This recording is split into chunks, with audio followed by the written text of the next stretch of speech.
రాష్ట్రంలో సాంఘిక సంక్షేమ బీసీ ఎస్సీ గురుకుల హాస్టల్ పరిస్థితి దయనీయంగా మారిందని 2 రోజుల కిందట హైకోర్టు వ్యాఖ్యానించింది.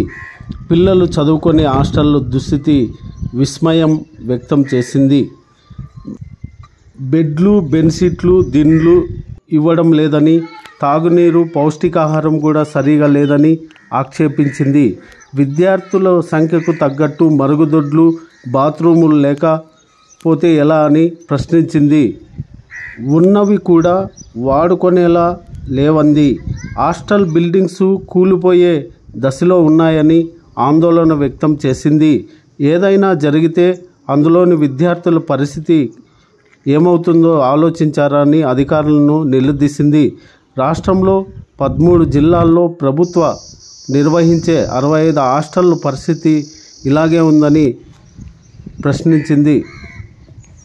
అనంతపూర్ జిల్లా కళ్యాణదుర్గం నియోజకవర్గం కమ్మదూరు మండలంలో కమ్మదూరు మారెమ్మ దేవాలయం వద్ద ఉన్న ఎస్సీ హాస్టల్, జూనియర్ కళాశాల వద్ద ఉన్న వసతి గృహాలు వృధాగా ఉండడంతో వాటి ఆలనా పాలన కరువయి భవనాలు దెబ్బతింటున్నాయి.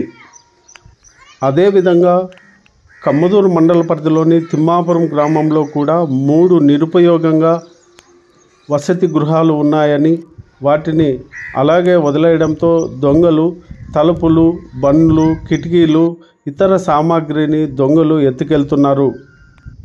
ప్రజల అవసరాల కోసం నిర్మించిన భవనాలు కొన్ని కారణాల చేత మూతపడ్డాయి. ఖాళీగా ఉన్న భవనాలను ప్రత్యామ్నాయంగా ప్రభుత్వం ఉపయోగించుకోవాలని ప్రజలు కోరుతున్నారు.